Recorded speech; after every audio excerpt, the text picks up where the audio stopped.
two pipelines, as I understand it. There's a pipeline from Ukraine and there's a pipeline from Croatia. And my understanding is that the pipeline from Croatia can provide all of Hungary's energy needs. As a result, why would we need an exemption if that's the case? Okay. So when we discuss that issue, you should separate the gas and the oil.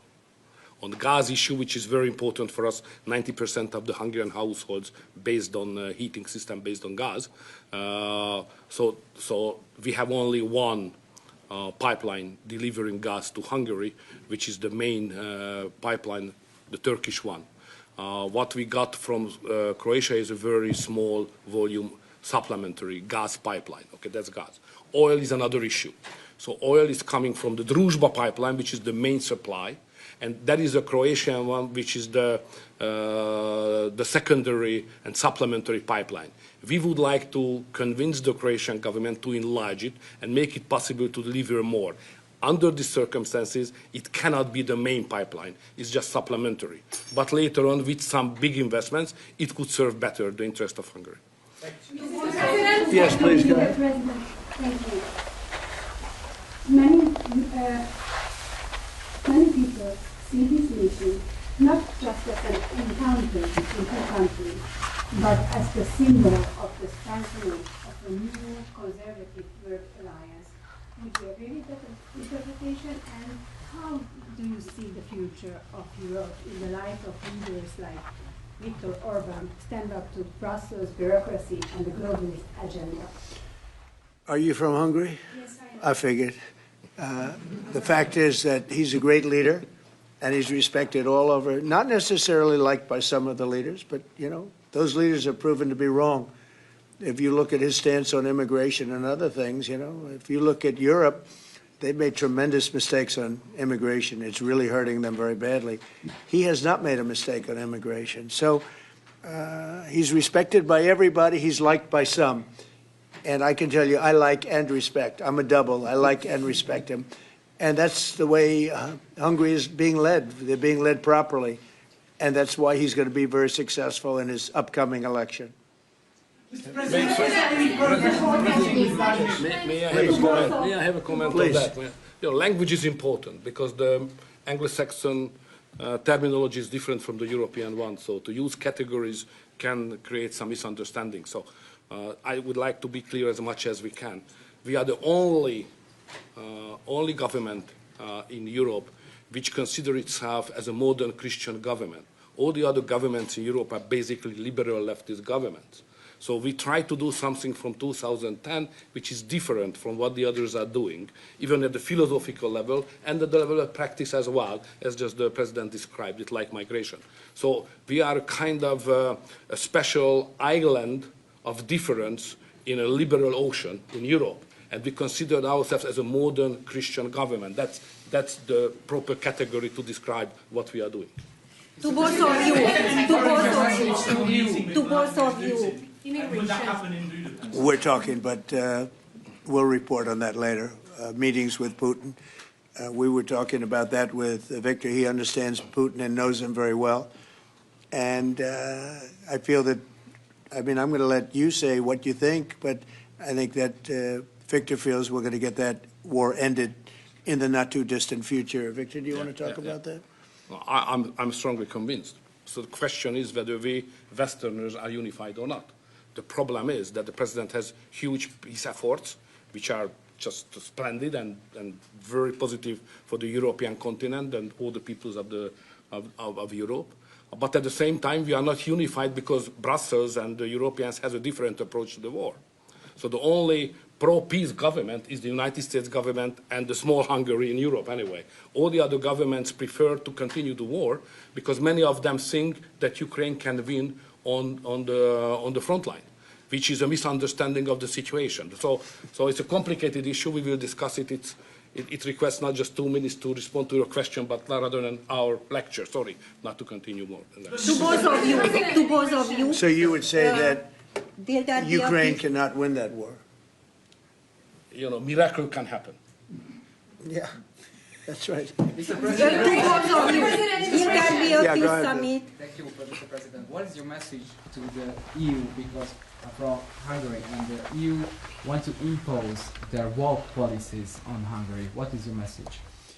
Well, I think they should respect Hungary and respect this leader very, very strongly, because he's been right on immigration. Look what's happened to Europe with the immigration. They have people flooding Europe all over the place, and it's hurting it. It's the crime rates are way up. A lot of bad things are happening. His crime rates are very low. They're the same as they always were, which is very little crime, because he's kept it the way it should be. Europe, I mean, I don't want to go into individual countries. They're all friends of mine, everyone. As you know, in NATO, they voted to go from 2% to 5%, and, you know, that nobody thought that was possible. And we had just about almost, other than Spain, a unanimous vote. No, I think that I think they respect him a lot. They don't agree with him, but actually, inwardly, I think they probably do agree. What he was right on immigration. They were wrong. They are flooding Europe with people from all over the world, and Europe is becoming a different place. And I tell the leaders all the time, you better stop or you're not going to have Europe anymore. It's a very dangerous thing they're doing. May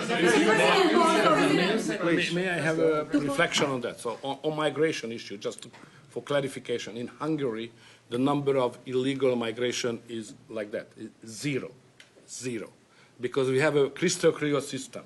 If somebody would like to come to Hungary, first he should ask for that. If he gives the permission, they can step in. Nobody can step on the territory of Hungary without having a permission from the Hungarian authorities. This is the regulation, simple, well working. What is the consequence of that? We are under sanctions, financial sanctions of European Union, because we don't let the illegal migrations to come to Hungary and to the European Union as well. So we have to pay, just to inform you, we have to pay every day 1 million euro as a punishment to the Brazilian budget, because we stopped the migrants. This is the absurd world we are living now in Europe. Mr. President, to both of you. Go ahead, please. Bill? Yes, Thank go you ahead. so much. Thank you.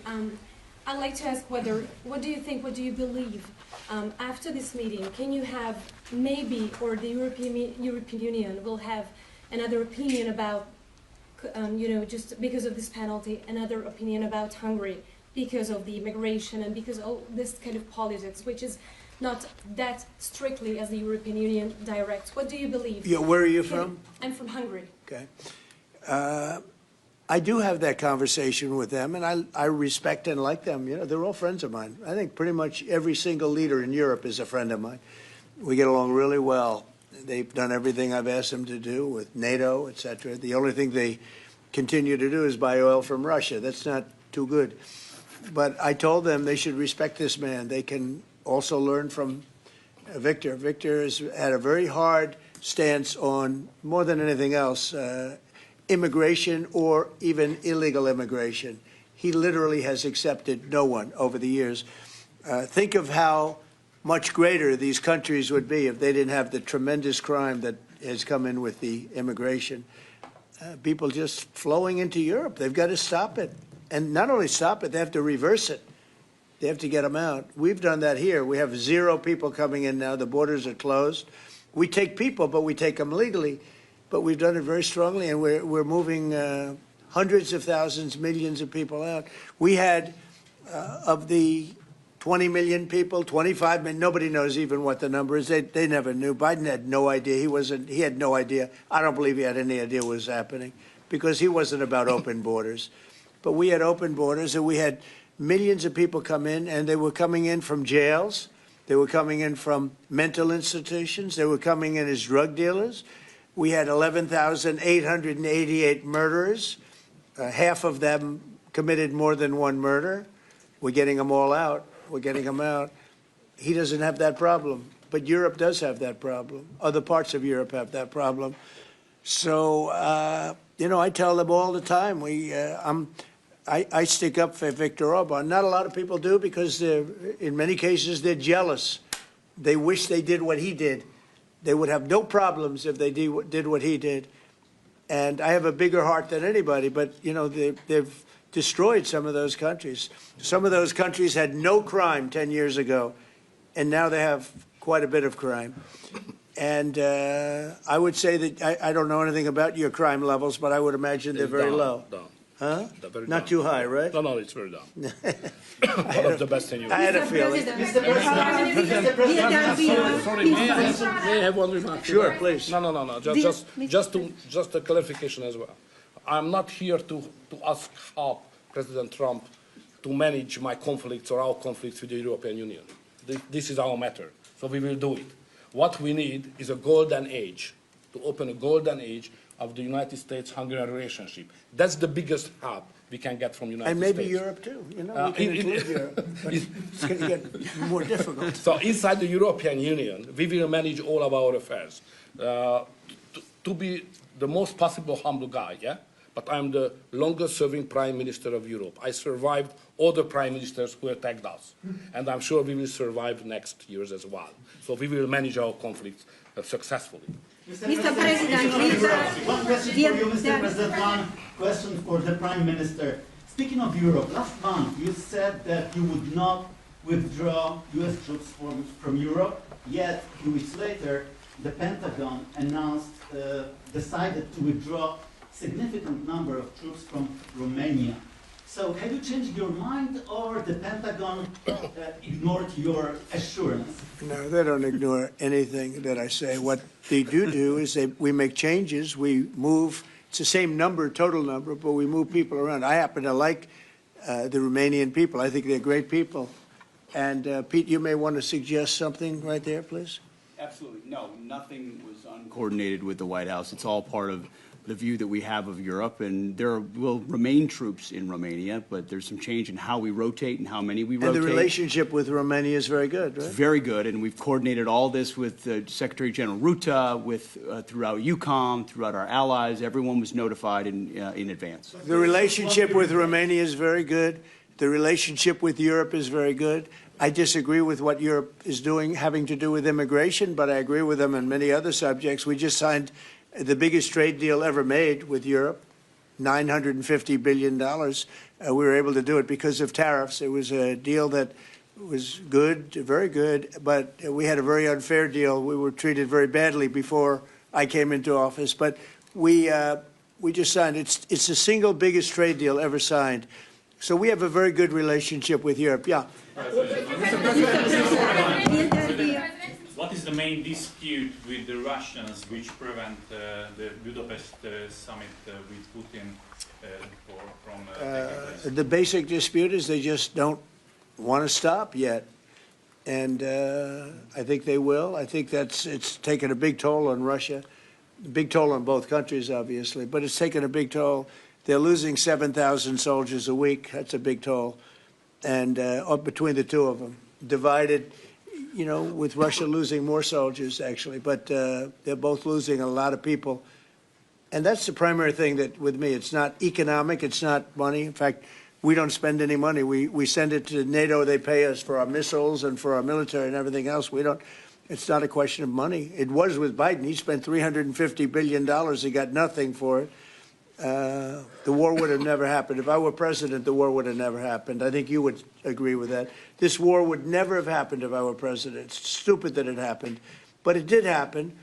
I inherited the war, and I think we're going to get it ended. Not too distant future. Yes, please.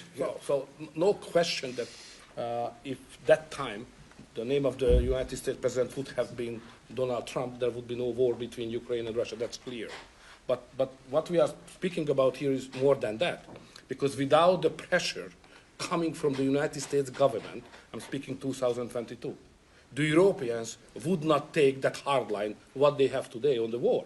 Remember that big countries of Europe rejected to be involved more than just sending some, humanitarian issues. So the pressure coming from the United States to be more pro-war in Europe. So that's the fact of the history anyway. So we have to restore something which was ruined and created from here, and that's the reason why I understand absolutely the devotion of the president now to do everything to stop the war, because that would be not that deep without the previous government pressure from here. So the reason why I'm here to be as much as helpful I can to contribute to the peace efforts of the president, because that was an enormous mistake what we have done, I mean, the Western world several years ago, and we have to stop it, and it's common responsibility. Biden actually pushed for that war to happen. Okay, if you can believe it. Nobody can believe it, but it's one of those things. And now look what happened. Look what's happened to Ukraine. It's a much smaller country. A lot of people are dead. You take a look at it's a whole different world over there. And Russia has not been helped very much by that war either. They lost a tremendous number of soldiers and people. And, you know, look, that war should have been a one-week war. I don't know why it's taken. This is 4 years. Should have been 1 week. Should have been over with, but it would have never started. Should have never started. And I would have solved the problem without giving up anything. Ukraine would have remained as is. So there were tremendous mistakes long before I got there. I inherited that mess, and we're getting it solved, along with the 8 wars that we've already ended. Mr. President, what is America's interest cultivating better relations with the EU leader or non-Viktor? I think I can do both. I mean, there's no reason why I can't. I get along well with the European nations. We are still a member of the European Union, so it's easy. Yeah, and by the way, he's a member in good standing, I guess, although they penalize him every once in a while. But he's a member in good standing with the European Union, so he's a member. He's a part of it. But I get along great with him, and I get along very well with them. I agree with him on immigration much more than I agree with them, but I agree with, a lot of the things in Europe he also agrees with. But he had a difference, I would say, primarily on immigration more than anything else. And I happen to think he was right, because their whole fabric has changed. I mean, you go to some of the countries, they're unrecognizable now because of what they've done. And Hungary is very recognizable. Yes, ma'am. Mr. President. yes, Mr. President, will there be a peaceful meeting in Budapest still this year? What do you think? You mean a meeting with President Putin? Yes. You mean in Hungary? Well, I'd like to keep it in Hungary, in Budapest.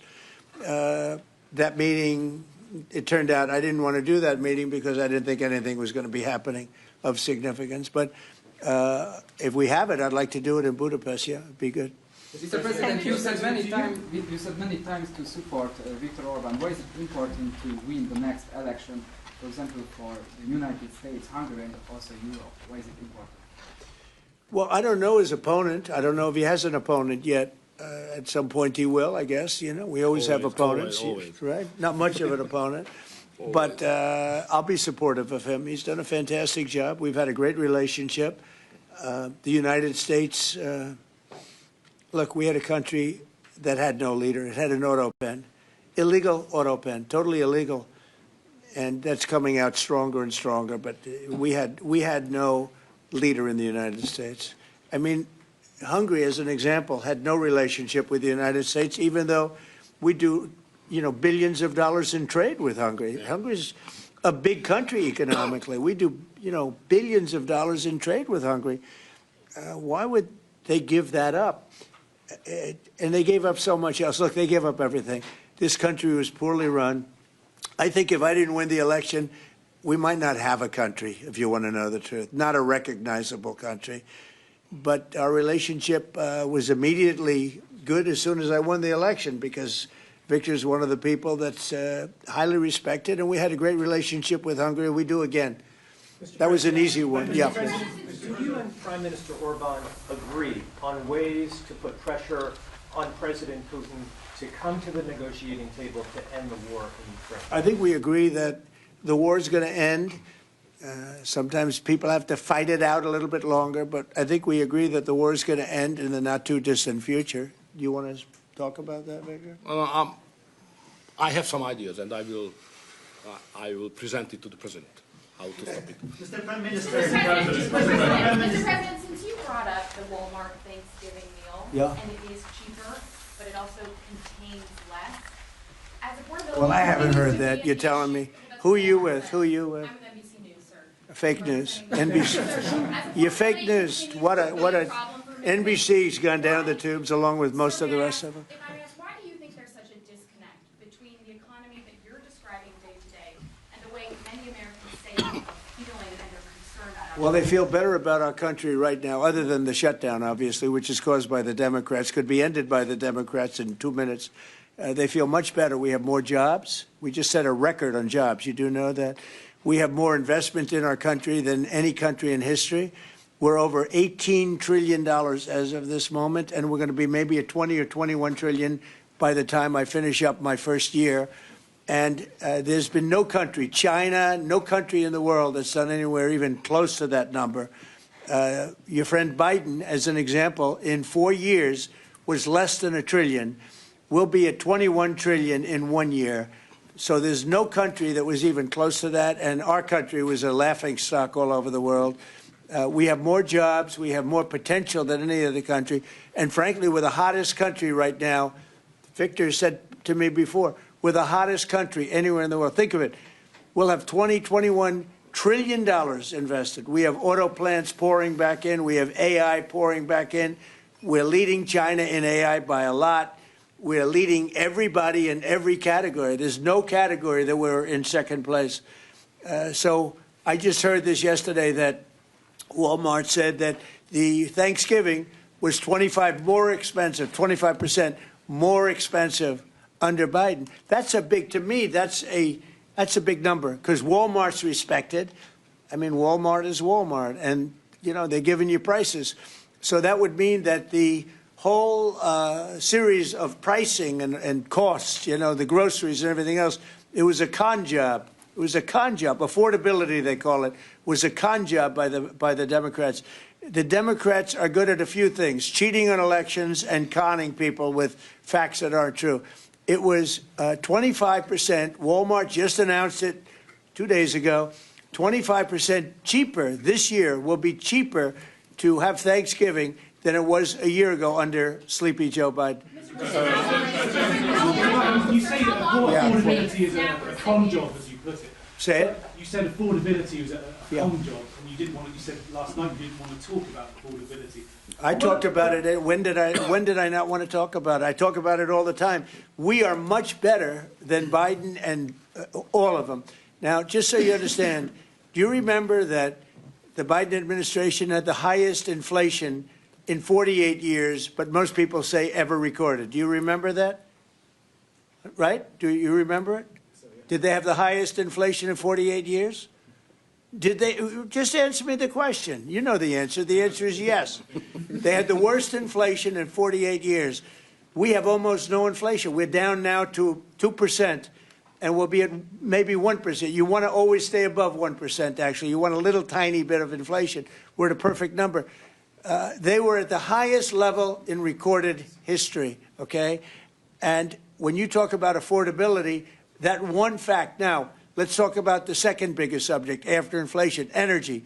We're going to be at $2 gasoline. We're going to be approximately $2 very soon. We're a little bit above $2 right now for gasoline. Now, under Biden, it was $4.50. It even hit $5, but it was $4, $3.50. We're going to be at $2 a gallon. So gasoline's much less. Energy costs are less. When you have energy and when you have gasoline less, everything else follows. It's such a big category. So when you have lower energy prices, which I think you admit we do substantially, that means everything else. So we are the victors on affordability. But if I watched that election, which I was not much involved in, I didn't support Virginia, the candidate, didn't do a lot of support for the other candidates. They asked me about Cuomo, and I said, well, it's a question, do you want a thug or do you want a communist? I mean, that was my response. So I wasn't involved in that stuff too much. But I will say this. If you look at affordability, which they campaigned on, they lied because they talked about, oh, prices are up. No. Prices are down under the Trump administration, and they're down substantially. Energy prices are down by 30, 35, 40%. Gasoline is way down. And the other big thing is inflation is way down. The biggest thing is inflation. The second biggest thing is energy. Energy is way down, and what's also down? Gasoline. Also, the biggest thing is inflation, and it's way down. We took over a mess, the highest inflation in recorded history. Some people would say 48 years. I'll take either one of them. but I believe it's the highest inflation in recorded history. That alone makes it impossible for them to have done a good job affordability-wise. So one other thing. When I came into office, Victor, 2 days into office, they were screaming at me about the cost of eggs. I was there for 2 days. Eggs had quadrupled. And I said, listen, I just got here. Let me check it out. And they were right. Eggs had gone up by 3-4 times. Within a period of a few months, we had eggs down to a normal cost. We did a great job on groceries and affordability. The only problem is the fake news. You people don't want to report it. And, in fact, I'd like to ask Caroline. Where's Caroline? I'd like to ask Caroline a question. Where is she? Did she? Uh-oh. She deserted us. She deserted me. Our great Caroline superstar deserted me. Anyway, she's right outside. She was going to talk about, because the fake news yesterday, they talked about that. They said, oh, I don't want to talk about affordability. The reason I don't want to talk about affordability is because everybody knows that it's far less expensive under Trump than it was under Sleepy Joe Biden. And the prices are way down. Caroline? Yes, sir.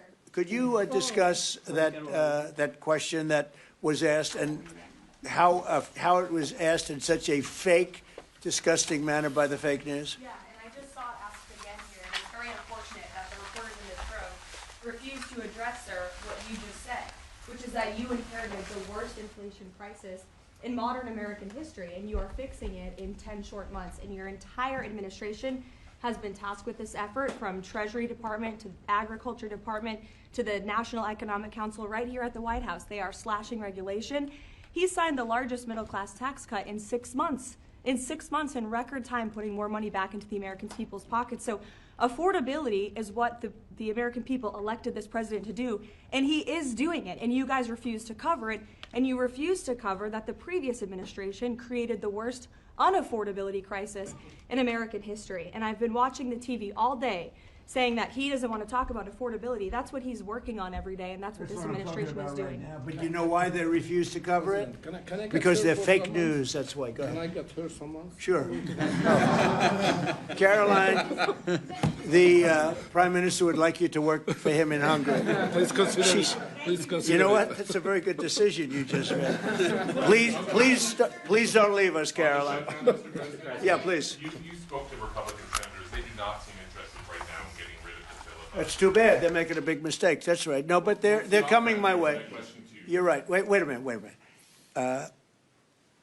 The way to do it for the Republicans is to terminate the filibuster. They call it the nuclear option. This is the second form of nuclear. Very good, very good. This is a good form. This is not a bad form. I would have been in favor of that a long time ago. But you know the Democrats are going to do that. And most of you will admit the Democrats are going to do that. So why aren't we doing it? And I think only a foolish person would be against that, especially when you realize that these are crazed people. These people are absolutely crazed, Trump derangement syndrome, whatever it may be. And I am totally in favor of terminating the filibuster, and we would be back to work within 10 minutes after that vote took place, and lots of other good things would happen. And it doesn't make any sense that a Republican would not want to do that. If they're not going to do that, then it seems like you'd have to make a deal with Democrats to end the shutdown. Here's some of the things that we'd pass if we terminated the filibuster. Voter ID, no mail-in voting, no cash bail, no men and women's sports, no welfare for illegals. You could go on and on. This is 2 pages of things we'd do if you did that. Without it, I don't know that you pass anything, because you can't deal with them. They're really irrational. They really are. But I was happy to see that a tremendous liability to this country, a woman that made herself rich in this country, Nancy Pelosi, has quit, and she'll be out of here pretty soon. And that, I consider that to be a great asset for America, getting her out. Yeah, please go ahead. Are you really going to deal with Democrats? You're not interested in it? I don't know. We'll see what they have. I mean, we'll see. But they're very destructive for the country. NBC, fake news. I'm not taking you. Go ahead. Mr. President, are you worried about it backfiring in the future on Republicans? Should they get rid of the filibuster and then down the road Democrats? Well, you know, normally I would say, well, a little bit. But the reason that I'm not is because if they ever took over power, they'll do it. Look, Joe Manchin and Sinema are 2 people that are no longer in politics because of this issue. they were opposed to what the Democrats wanted to do. They wanted to terminate the filibuster. They were opposed to it. They're no longer in politics. They're gone. The Democrats will do this. So if the Democrats are going to do it, I'm saying Republicans should do it before they get a chance. It's very simple. And if we do it, we will never lose the midterms and we will never lose the general election because we will have produced so many different things for our people, for the country, that it would be impossible to lose an election. Are you worried about an AI bubble? No, I love AI. I think it's going to be very helpful. So many things are happening with it. And in addition to which, we're leading China, we're leading the world in AI. We're building massive electric plants that the companies themselves are building for their plant. I've given them the right because we need so much electricity for that. Just the word is electricity, believe it or not. Double the electricity that we currently have in the country for just the AI plants. And I've allowed those companies to rebuild and build electric plants along with their facility. We're getting approvals done in less than a month, sometimes in 2 weeks, for massive, beautiful, massive buildings. And no, I'm totally in favor of it. I think it's really going to be the wave of the future, and we're leading the world. We're leading everybody by a lot. How long do you think the shutdown will last? Mr. Orban, President, how long do you think the shutdown will last? I don't know. It's up to the Democrats. We voted, the Republicans have voted 14 times to open up the country, and the Democrats have voted 14 times to hurt the country, really. They should approve it, but they might not. That's why I like the fact that we terminate the filibuster. If we terminate the filibuster, the country will be open within 10 minutes after that termination because we'll take a second vote, which is the opening of the country, and the Republicans will vote to open the country. That's one of the reasons, not the major reason, by the way. I think it's less important than the other things that we get. But if we terminate the filibuster, the second vote that we will take will be to open up the country. It'll take 10 minutes, and the country will be open. Is there any room for bipartisanship? Because it seems like that's the main purpose of the filibuster, is to create some sort of compromise. So Well, it didn't work, obviously. So how You're do you right. encourage That was the purpose of the filibuster, bipartisanship, but that didn't work. So are you saying the next 3 years in Washington there shouldn't be? Well, no. If the filibuster is terminated, we will have the most productive 3 years in the history of our country. If the filibuster is not terminated, then we will be in a slog with the Democrats, and very little for either party will be done. So it's a good thing. Thank